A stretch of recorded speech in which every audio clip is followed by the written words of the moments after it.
Hey, welcome back. I got both of the answers. First off, the Japanese reinforcements is called reserve and depth marker coaling. And it's done during the first event phase, which is the amphibious phase. Or no, first event phase is here. So it's during the first event phase of each AM, or each morning of game time. So it won't happen until we get to turn 7. So it's no big deal. It's not like we killed enough anyways for it to happen. And then the other one is right here. The reason it was so difficult to find is because it's under the barrage section. It's a prohibition for barrage and attack. So it says a hex cannot be both barraged and attacked in the same action phase. A hex so there's a grammatical error here. This is one of those annoying things of the book. A hex occupied close combat can still be conducted in a hex that was either barraged or attacked in that same phase. So yes, it's not an English sentence. It's very choppy, but I hope you can at least derive what it means. Close combat can still be conducted in a hex that was barraged or attacked in the same phase. So we attacked it and revealed it, and now we can do close combat. So that's pretty cool. And where I'm going with this is, as you know, we attacked with this unit, and I think the top one here, okay? So we could do close combat with this bottom unit, or we can just move up and take that position. Since he's disrupted, he won't attack us. You know what? I want to show you how close combat works. So let's do it. So we're going to do close combat. Now, you have the choice to resolve close combat now or wait till the end of the turn. And you might be thinking, well, why wait till the end of the turn? The rules are very clear that the stack that initiated close combat, if you do it now, it's only that stack. If these units were available and they had a free action and I wanted them to join me, then I have to wait till the end of the turn. Does that make sense? So the end of the turn allows you to have other units around you to join you in the attack. Not so important here, but maybe when we start taking Mount Suribachi, it might be important there. So let's resolve it now, and just as a mental memory, I have actions left here with this guy and these guys, but not these ones, okay? So I sort of wrote down what I needed on the card here. Close combat, we're limited to 5 cards on each side. That'll make sense once you see how it works. So we're going to determine who gets what cards. So let's do Japan first. So they get 1 for being Japanese. And what does that mean? That's my terminology. That's not the rules terminology. What that means is you count how many units they have. So he gets 1 because he's just 1 unit. If he had a depth marker, he would get another one. If he had a fortification, he would get another one. So for every Japanese chip that you have in that space, he gets a card. Then he gets 1 if he's attacking. He's not. He gets 1 for every CC. He does have a CC marker on him. And so just for the newbies, just a quick reminder, that's what the CC stands for here. So he's getting an extra card because he wants close combat. That's actually the only way you can defeat him. So close combat. And then 1 if he's on a fort, a hill, or a rocky wooded terrain. He is not on any of that terrain. He's on some funky looking sand there, darker sand, which is level 3.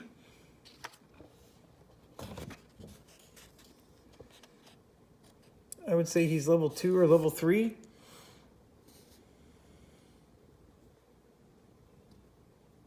Which doesn't mean anything, because none of those are, if anything, he's a clear, maybe, this one. I mean, they look so similar. The good news is these don't do diddly. So I sort of don't like it when they add so many colors that are similar like that, because then I sit here and debate over which one's which. Okay, so he gets 2 cards. That's actually a very low number of cards. But watch, I'll still lose this close combat. So then, in the past, we would get, now we got to do ours. So in the past, we used to get 1 for every step. And so I used to call them the pipsqueaks, because 1 for every pip. But now we get 1 for every 3 steps, a maximum of 4. So we have, this is a 3-step unit, if you can see. We're a 3-step unit, so we're only going to get 1 card. So that's brutal, instead of 3 cards like we did in the past. We get 1 if he's a heavy infantry. He's not. We get 1, now the tank pips are doubled. So, actually, let me back up. We don't get a card. We get 1 for every 3 steps, but the hardware, the heavy infantry only count as 1 step towards this total. And then whatever pips are on the tank, you double those. So you do all that together, we're still only going to get 1 card. We get 1 for flamethrower, and I think I might have flamethrower.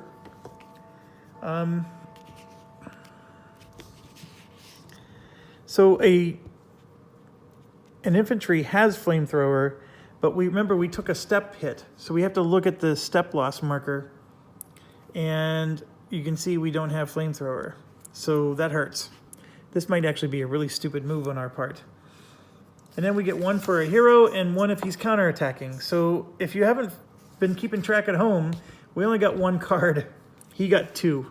The color is red because it's a red zone. He always goes first. So we just reveal his card. This is like a game of war. We reveal his card, and if he had a red here, then he would hit us. But there's always a CC. This stands for close combat, and this is an event, and it's a rather crappy one, to be honest with you. If this is like Palelu, we're in trouble. All right, so reinforce says add a card to the Japanese card pile, so he gets another card. And then it says if the participating Japanese unit has no depth marker, he gets 1, and it's revealed. And if it's drawn during a counterattack, which it's not, and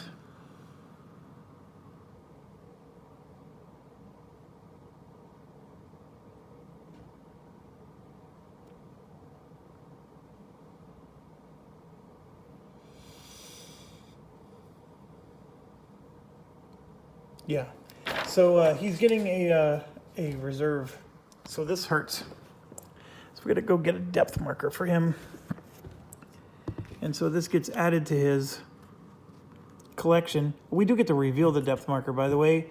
It's a DE, which stands for demolition. So I'm starting to think this wasn't very smart of us. So we need to hit or go home, and we do hit, which is a miracle. So we hit him, and the first thing that happens when he's hit is he gets disrupted, but he's already disrupted.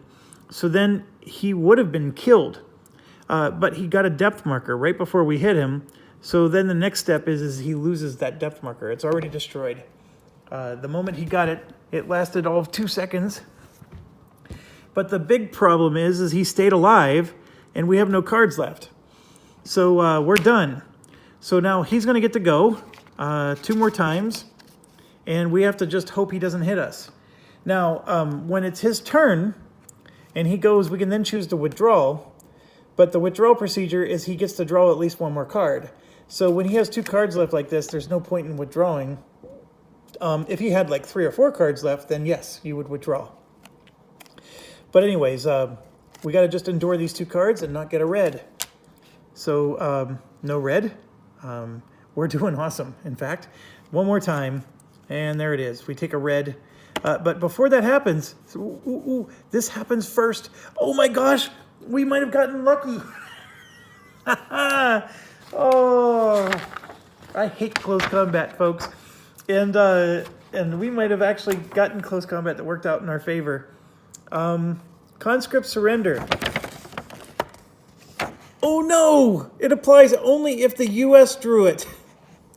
If the Japanese unit was not elite, it's destroyed. It's eliminated. This event is disregarded if drawn from the Japanese pile or the unit is elite. Oh, come on! I quit. Flip the table. Oh, okay. So, what does that mean?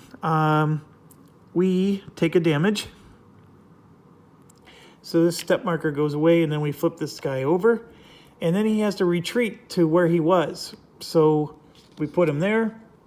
And this guy is just as disrupted and undamaged as he was when we started. So that was awful, awful, awful, awful. If we would have won, this HQ unit would have been able to get off the beach. So off we go. These two are going to do their preservation move to there. Not that it matters. They can do a regular move action, and that's still, I think, all the further they can go. Then we get to here, and he cannot undisrupt because this thing is not revealed. So we are going to attack. And I think what we're going to do is we're just going to attack with these two on this side. You know what? We're going to attack with this guy here, just him alone. So we reveal, and it's a mortar. And it's a 1. And we blow him out of the water, and we have a mortar. And because the full strength infantry comes with a mortar. So he's eliminated, and this is a Sector 2 kill. Sector 2 is actually a little on the easy side, at least these beach ones. All right, so then what I gain by not attacking with these guys is they can actually move in and take the spot. So that's what we're doing. We're moving in and taking it. I hate the fact that these dots aren't on here because I'm moving in and taking stuff without paying attention to intensity fire. Okay, so then we keep going. This is an HQ unit that is looking for a home. So these two units, all right, there's a whole big stack here. And that whole big stack, I'm going to move to there. And then this stack is going to take that spot. This HQ unit can't move yet. This one we're going to get off the beach. Actually, what we're going to do instead is we're going to get off the beach with, we're going to take this guy out of the blue zone. All right, I need to see where orange can fire. And I think it says this is intense fire here, here, and here. But he can't hit this spot here. So we're going to go there. Like that, and then we can get these guys off the beach into blue. These guys, this one's disrupted. So we're going to remove his disruption.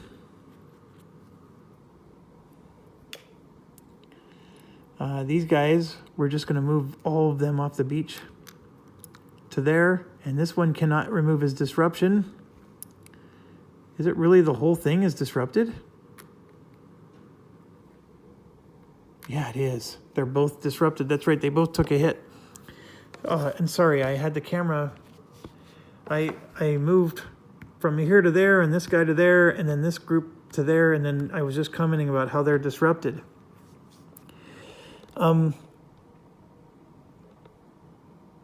So that's it. The other thing that I was pointing out is that this orange has intense fire on all 4 of these spots. But this spot he can't even hit. So we're sort of sneaking in this way, and then maybe we can get behind him. This airport strip, by the way, is really bad. They have like really intense fire all around that. And the airport has no cover. So I think there's even a penalty to us for being on an airstrip. All Japanese field of fire is intense in an airstrip. The good news is that's... I just don't understand. And like I said, I understand that the designer issued all these rules so we can know, hey, these are all intense field of fire. But I just want to look here. See, look, it's all intense and you can see it and then you're just done. Anyways, that's my gripe. $40, Compass Games. You got my money. If you reprint this with the dots, I will pay it. I'll pay it in a New York minute. Okay, I'll be angry that I have to buy it twice, but I will do it because that's how passionate I am about this. Okay, I'm just looking at the board, and that's the best I can do. So we're done with our action phase. We skip the artillery phase. That happens on game turn 3, so we're in trouble when 3 comes. They don't start raiding until 7, and then we're at the end of the turn. So we're going to go back up and move to turn 3. Okay, so I'm going to shuffle. So other than slowing down to read rules, I think we're doing great. I've done every D-Day series this past month. I started at Omaha, I went to Tarawa and Pelelu. I did 3 playthroughs of Omaha. I did 1 of Tarawa. I won that one. So I got super lucky in that one, and I knew I was never going to win again, so that's why I quit. Then I moved to Pelelu, and I did 4 playthroughs of that. I only uploaded the recordings of 3 because one of them was such a miserable loss it wasn't even worth showing. So the point I'm making is I don't have a lot of experience with this particular game, but I do have experience with all the D-Day games. And not only do I have experience, but I've been doing them intensely over the last 3 weeks. So, so my commitment to you is I'm not going to get all the rules right. I know that. I'm not going to promise you something I can't deliver. But I am pretty darn sure which parts I know and which parts I don't know. And so that's why you see me slow down and say, I need to look this up. And I know it's painful because I'm a viewer of games too. And I don't like it when people do that to me. And so that's why I'm so sensitive about doing it to you guys. So please accept my apologies there. But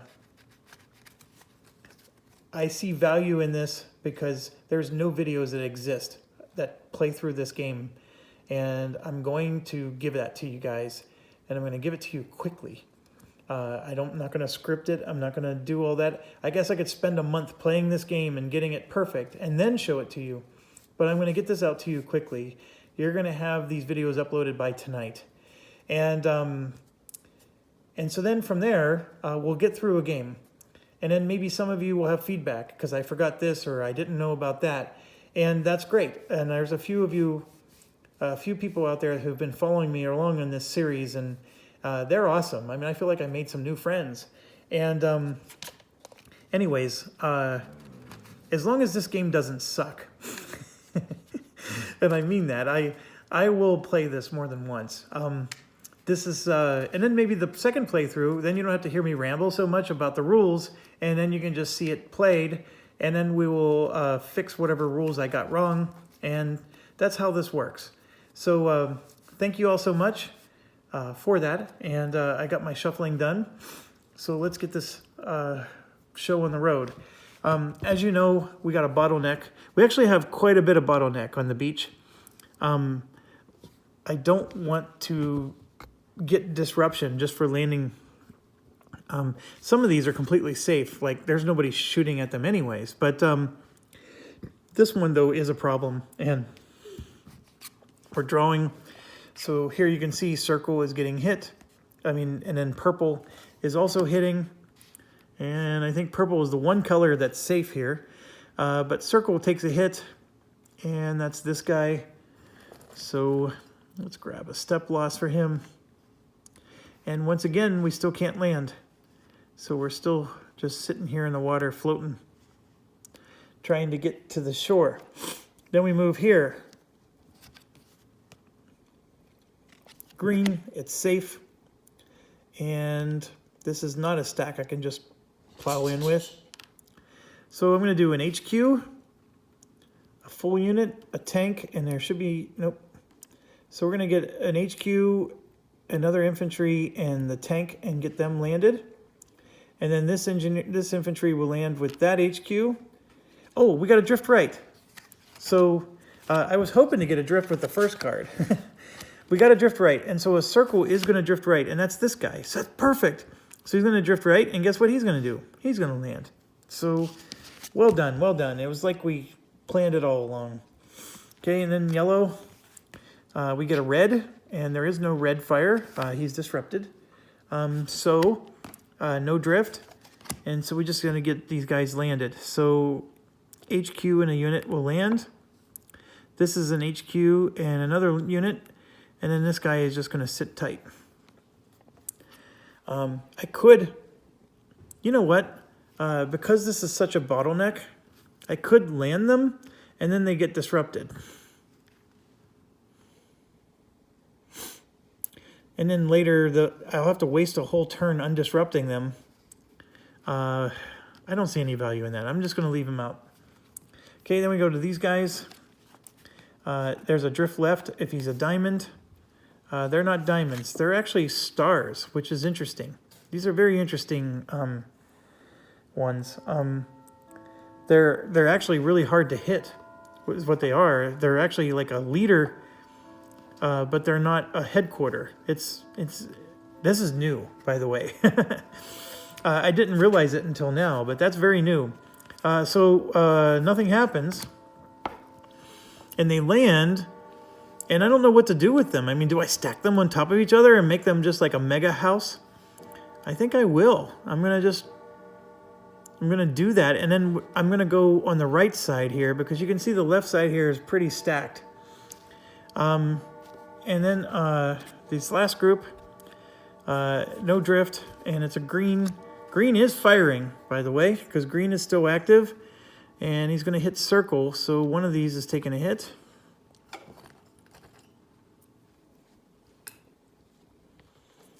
And we'll do the HQ, and a full strength infantry will land, and unfortunately these two are going to have to sit tight for now. Okay, so that's it for that.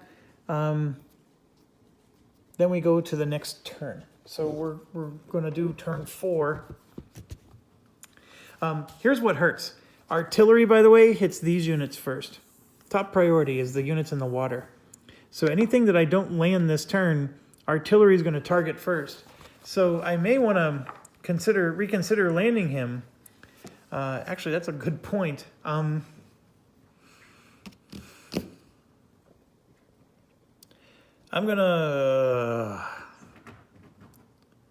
leave it be. Let's see how bad this turns into for us. Okay, so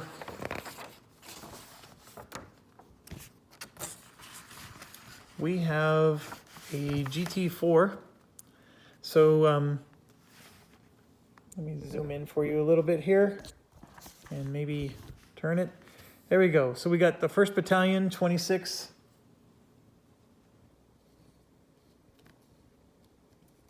And the 2B5 tank.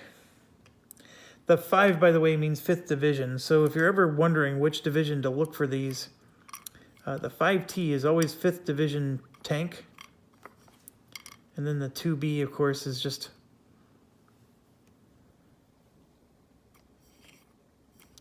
one of the tanks. If I can find it, here we go. There's the 2B. And both of those go on red 1.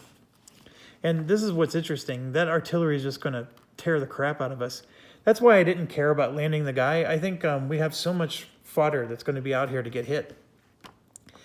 And then 1st Battalion, 24th. This is the 4th Division. They're landing on blue 1. So we got a big bottleneck there. And then the 27th HW Company and 28th. 27th and 28th. And they both land in G or R. G is green or red. Okay, so what's interesting is this HW Company, they're immune to intense fire, which means that they're going to be really good at taking out the black. Because these guys don't get hit when intense fire goes after them unless a leader symbol is on. So I'm actually going to put them in the green and land them where the black zone is, because black can't hit them. And then, but the thing is they stink at hand-to-hand. So if I try to close combat black, they're not very good at that, but they're very good at charging up the black hill and taking on the black spots. So that's very interesting how that plays out. And we definitely don't want those guys taking the hits from these artillery either. So we're done with that. I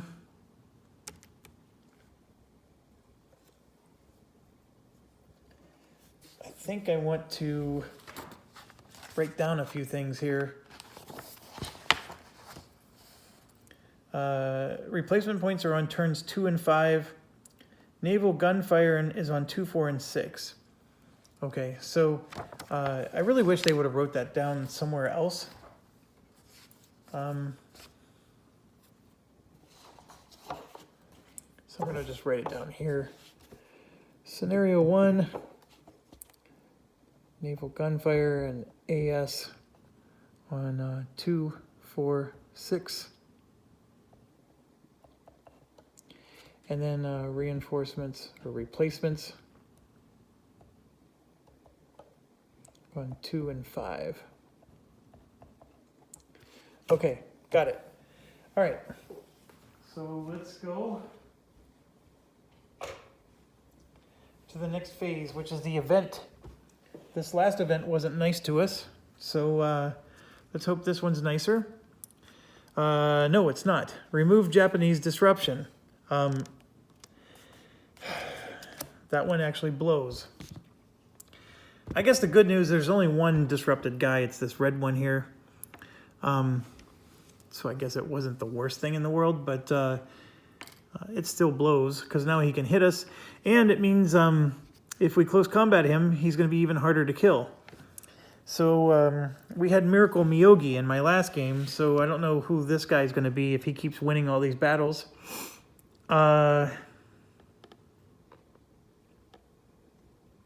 Japanese fire. 3, 2, 1. Okay, so we ignore the letters still, but orange would fire. And there is orange, by the way. It's this one.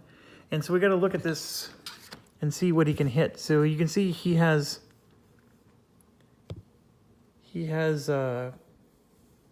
markers here. So none of them are intense, which is good. Man who take woman camping have 1 intent. So he doesn't have any woman camping with him. But he does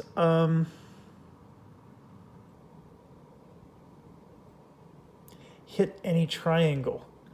And see, this is what I hate. I have to look here, and then I have to look there. Then I have to look here. So it goes from the C7 all the way to the C4. And you can see here we have a lot of units.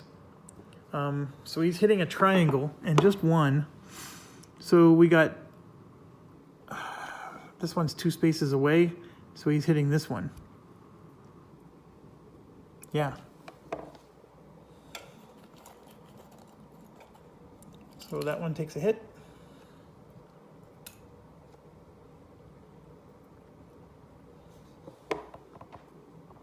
Like so.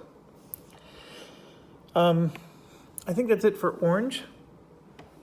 Next color is purple. Let me make it so you can see it.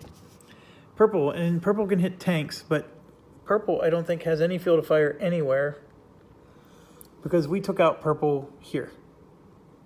So that was lucky for us. Then the next one is blue, which I do think we have field of fire from blue. No, we don't. Blue is firing right here where my finger is on the left side of the camera. And then the other blue, the other blue is firing here. Heavy. Oh, but we took blue, so no worries there.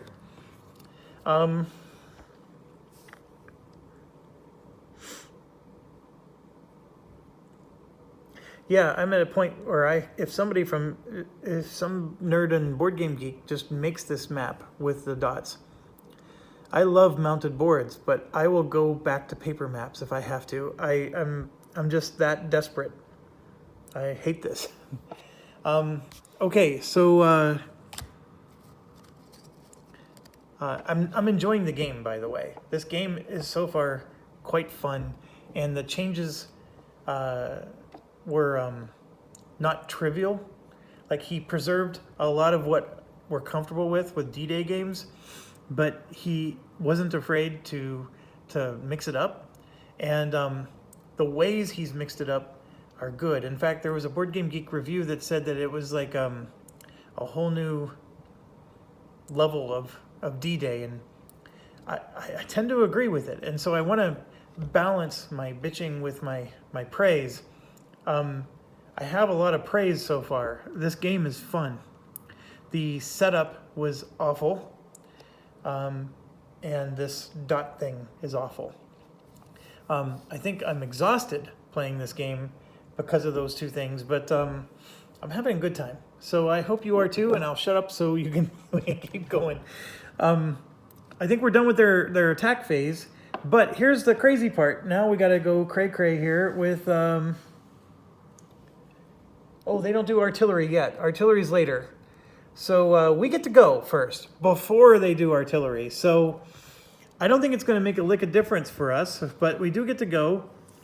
And so here's some things. I do have a naval strike and an air strike. I could try to barrage this thing and at least get him disrupted again, so that way we can close combat him and defeat him. That's an important step in all this. And if I do it, I have to do it now. My max is 2. I can only have 2 naval strikes and air strikes. I got 1 at the beginning. I get 1 every day. So we're not going to get the new day until the 7th. You know, scenario 1 involves us not going into Mount Suribachi. We're not allowed to. I don't think we need to, because we're going to try to take the airport, right? That's our priority. I think historically, whoever our general would be that's commanding us, that would be our orders, is to take the airport and not take Suribachi. So anyways, that's my long-winded way of saying I think we should do it. But we might need them for the airport spaces. The airport spaces are going to be brutal. Oh, this is what makes the game enjoyable. There's a lot of tough decisions.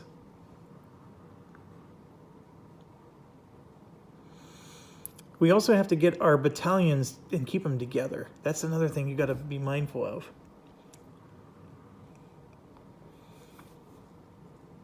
All right, well, let's start on the right side. Oh, a triangle was hit. And remember, this black always hits. Do we have a triangle in here? We do. Crap, crap, crap. Okay, so this guy took a second hit. They're still disrupted. Although the disruption on this guy... Well, he's already disrupted. He can't be disrupted twice. So, no worries there. So that means we can undisrupt him this turn. That second hit did not re-disrupt him. Let's attack green. And we're going to attack green with... We can attack with our entire stack if we wanted, but it's a little bit of an overkill situation.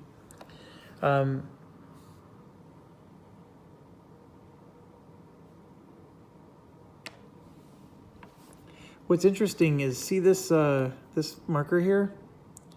That's not on the map. If you look over here, there is no half black circle there. I bet that's addressed somewhere. And then which one's the more accurate one, this or that? Oh, that's another thing to look up, I guess, because we are getting pounded by this. Okay, so let's go. This is so much overkill to attack with this the whole entire stack, but they're all in a stack because for a reason. But if I can destroy him, then I can undisrupt this guy. That's the idea. Fine.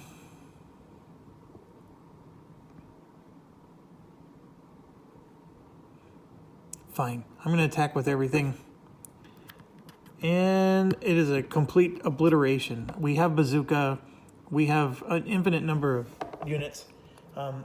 So that's eliminated from the game. And so now I got all kinds of choices. This one will get undisrupted. I can take this or I can take that. I think for now I'm going to go up and take this one because it's more accessible. This set of units will move forward. And then I can get these guys off the beach. I can get these guys off the beach. Which one do I want to get off the beach? I think I'm going to get these guys off the beach. Nope, nope. This one's the bottleneck. I'm getting them off the beach. And unfortunately, I can't move these guys or those guys. So we do have an open spot here, but that was still, in my opinion, a good outcome. And the whole reason I wanted to go here is because this orange is a problem, and I want to get behind him to take him out. And unfortunately, he is intense fire all around. There is no way to sneak up on him. So he's going to do his worst on us. So we got to get up there, get him revealed, and then... So here's a trick from Palelu. Instead of going in with all of our units, you go in with just your HQ unit. And when he fires, he can't hit you unless he has a star on his fire action. And then you attack him and reveal him, and who cares if you get disrupted? Once he's revealed, then you can go in and kill him with everything else you got. It's a pretty interesting strategy, and it does work. And in fact, I can do that now. So these units were here, so one will go here to take this, and the other one will go there. So I'm actually going to implement that strategy right now. And I could actually also, with this guy, do that and go into the intense fire. So you can use these HQs as sort of like almost like a tank in a way. It's really crazy. But I basically move into the field of fire. Now, there is this thing called muff fire, where they fire at you if you go in their range, or if you're moving within their range. But as long as you move only one hex, you don't have to worry about muff fire. Muff fire is when you're moving more than one. But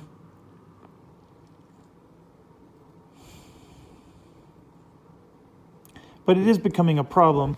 And in fact, I'm going to do this trick in multiple places. You're going to see me do it here too. So it's a little gamey, but basically the HQ units are they're badass. So I'm charging across with my leaders, and then leaving everybody else behind to just hold the fort. I do need to make room. So see, this is all intense fire through here, so I got to be careful. I got to check this one. See what green can or can't hit. Because there's a bluff here, this is all free for us to move into. And it protects us from that green fire. And then I'm going to take these two and move them up. That'll allow me to get this guy off the water.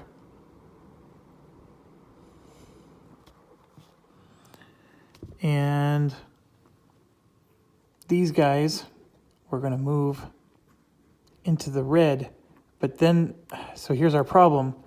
Red gets to fire on us, because remember that rule? So that's the reason why maybe we want to disrupt him. So should I have disrupted him with my airstrike? I think I'm going to do that. I know I was supposed to do it at the start of my turn, but I don't think about what I'm doing on that side of the board until I get there. I'm going to use an airstrike, not a naval strike, just an airstrike. And we're going to do a barrage. And you can see the airstrike is a circle.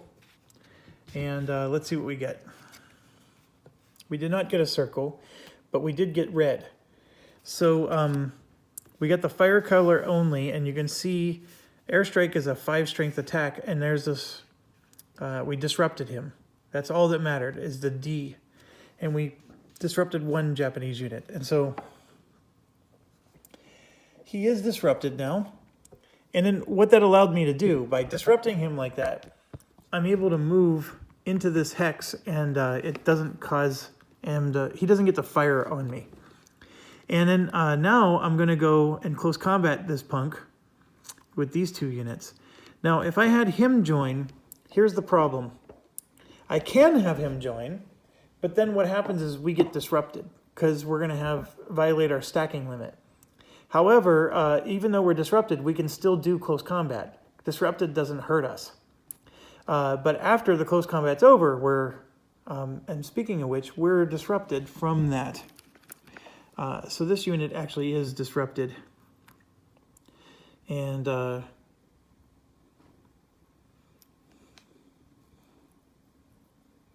yeah, he's disrupted right now from that last close combat. Now, we, oh,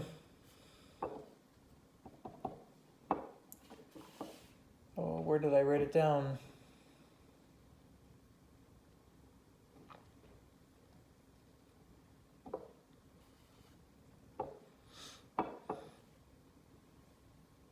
Yeah, we can remove this disruption, but that's his turn, right? So he was disrupted because of the close combat.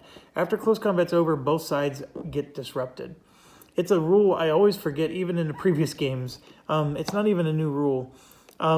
So this unit is disrupted, but it's a new turn, right? And so now we get to undisrupt it. So that's what we're doing. The unit below him could move or do something. He could even try to join this battle, but remember, like I said, we get disrupted. And maybe that's not a big deal because, yeah, you get disrupted, but you still do the close combat. Disruption does not hurt you in the close combat, and you're going to get disrupted anyways from the close combat. So going over the stacking limit for close combat is not a punishment in this game. So that's an interesting concept. I need to think about that some more. I honestly don't know what the right strategy is with that. This guy, I'm going to get this whole stack off the beach. And then I need to get one of these stacks off the beach. I think I'm going to do this one to there. And then this stack, I need to move, but now I got to go look up what's what. Okay, this is an intense fire for blue. This is, obviously there's a black there, and it's an intense fire for green. But if I start going this way, I'm dealing with black for this green unit here.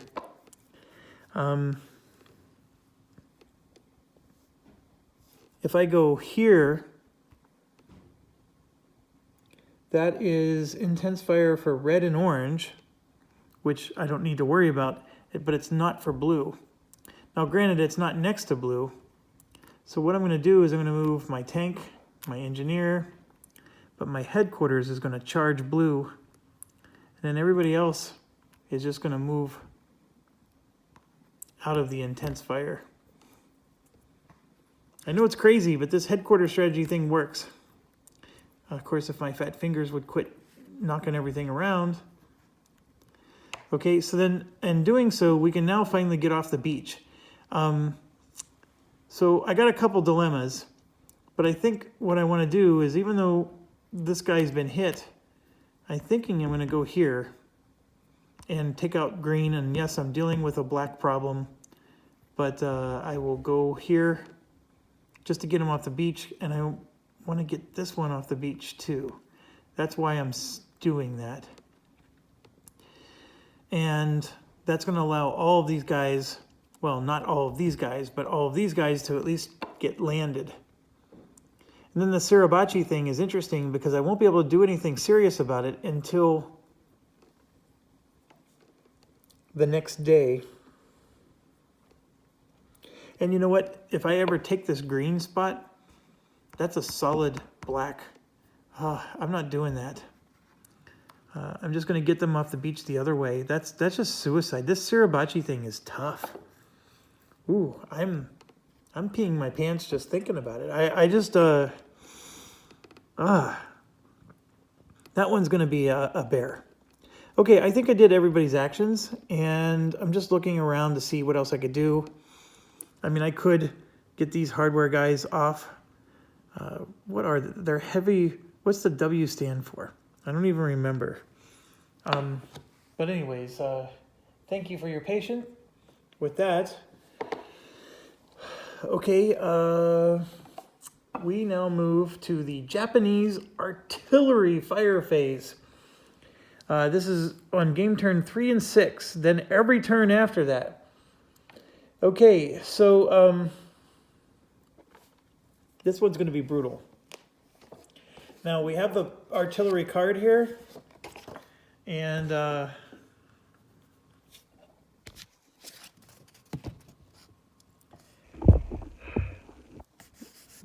values of the artillery hasn't changed because there are no artillery in Sector 2. And we've only taken Sector 2 positions. So until we start taking Sector 3 or Sector 1, the values aren't changing. And so those values are listed over here. And that's those little white things we put in the start of the game. The priority of what they're going to hit is they're going to hit the beach landing box. And we skip if we're not in Sector 2 or if it's after game turn 7. Then we do landing hexes, which same rule, skip after, if not in Sector 2 or after game turn 7. After that, it's closest to airfield, closest to the leftmost black position, which is Suribachi. And then most steps, and then intense field of fire. So if you're just in an intense field of fire, you take a hit. And then the color on the cards, and HQ is immune. See that? So that's where the HQs become greatest American hero. What we're going to do is we're going to draw for Sector 1. But there's no reason to. Nobody's in Sector 1, so we can skip that. So now we're going to just draw for Sector 2. And then figure out what happens with this. And this was brutal. We got one. So that means they are hitting us. Are they all? Do they all have them? Oh, yeah, they do. I was thinking, oh, yeah, let's draw and maybe we won't get one. Look at this, everybody. Every card has one. What we wanted was a big number like this one. This is not nice. It's a 5. So here's the procedure. Sector 1 is hitting Sector 2, and Sector 3 is hitting Sector 2. So they're both from the nearby, both sides of us are hitting us. And I didn't write down the formula, but basically their strength gets cut in half because they're firing outside of their sector. But the problem is Suribachi's got some special rule, and I just need to make sure on that before we get into it.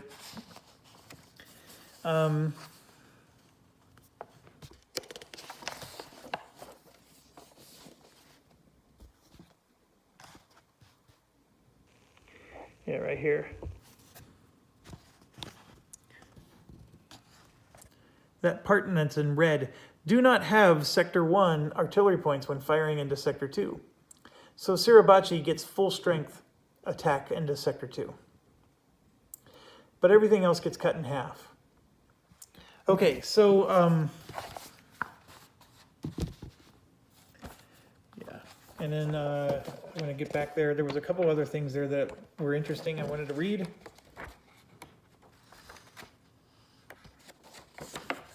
If there's no U.S. units in an artillery sector, all that points is allocated to an adjacent.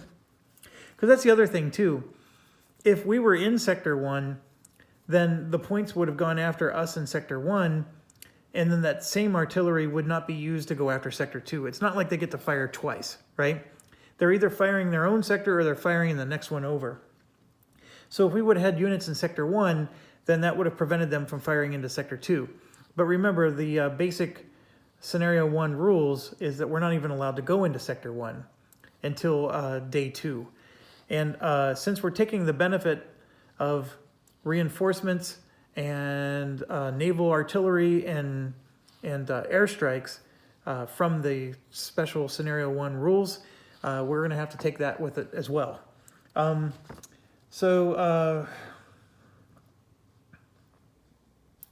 If there were U.S. units present in Sector 1, then 1/3 of the artillery strength is then applied to the next sector over. And then, of course, that gets halved. So it's even less than 1/3 if you think about it. And then it's saying that if there's units if there's U.S. units in sector 2, 3, and 4, then what do we do about sector 3, right? It's going to be firing in 3 different sectors. What it's saying is sector 3 only fires at itself in sector 4 and it ignores sector 2. But that's not the case here. We're getting full attack from both sides.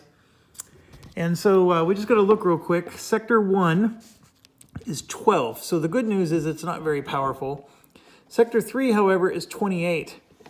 And so I know we can do the math probably in our head, but let's just do it so I can show you how it's done. So 12 plus 28 is the first thing you do. We're at 40. So this, well, actually what you want to do is that 28's cut in half because he's firing one sector over, but the 12 is not cut in half. So you do 12 plus 14, right? We're at 26. And then see, this says divide by 5. So then we do 26 divided by 5, and we get 5.2. So we have to damage 5 units. That's a lot, folks. That's a lot. But that's what's happening. They're hitting 5, and I don't think it matters what the symbol was. They just hit 5. I think,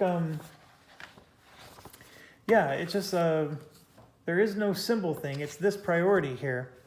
So they're going to hit the beach landing box, and then they go after the most steps is the top priority.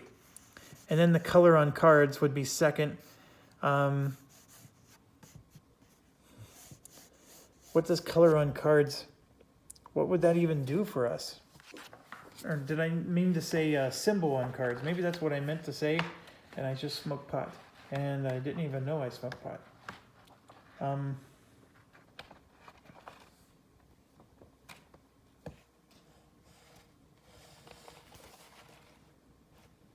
Oh, that's just for determining priority. So if you're in, like for example, we're in the range of being hit by blue. So blue, if blue was on here, we would prioritize anybody that's around a blue area. That's what that's saying.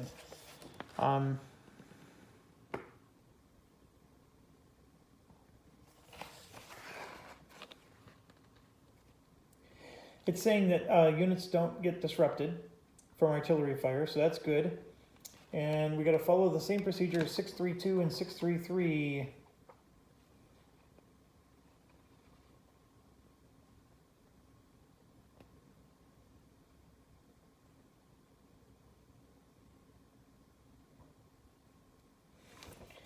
All right, so here's what hurts. Our heavy infantry units are probably going to be hit. Actually, no. We have a lot of step 4 stuff. So I think we get to choose. Closest to airfield would be next. And then colors, obviously. So whoever can get hit by orange, red, and blue, or brown. I could just try to hit everything over here. I don't want to hit these guys because they're already getting hit by black. And then, of course, these heavy infantry, I want to keep them fresh. So I think I am going to just take my lumps on the right side here. In fact, I'm going to take my lump with this guy. I know I said, hey, don't worry, but I'm doing this intentionally because I think he's my least worrisome one. Like, he can take a hit and I'm okay. And then, you know, we're looking over here. There's a lot of units here that can absorb, and we need to do 5 hits. 5 hits is a lot. All right, so where else do we want to apply the hits? We can apply hits here. But I'm going to go ahead and just hit this whole battalion.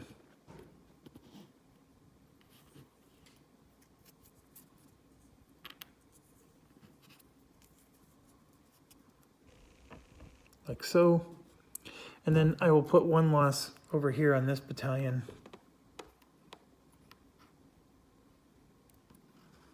We'll do that guy right there. And then keep that last area fresh.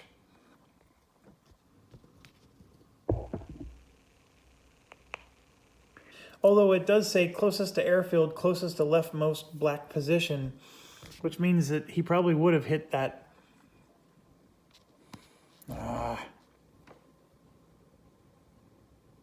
Yeah, I think that's what he would do.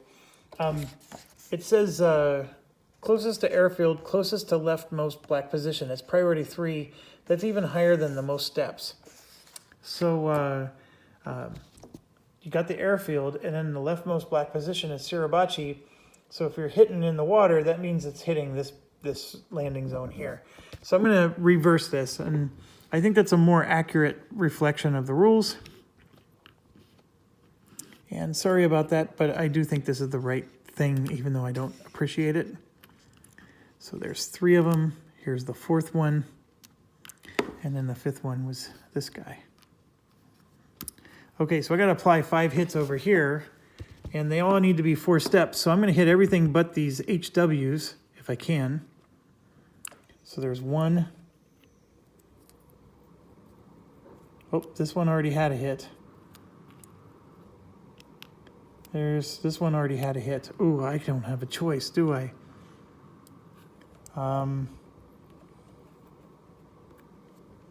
So I hit 1. I can hit this one again, and that one again. So this would be 2, 3, and then I still have to hit them both for 4 and 5. That hurts. So I think I'm going to want to reinforce them.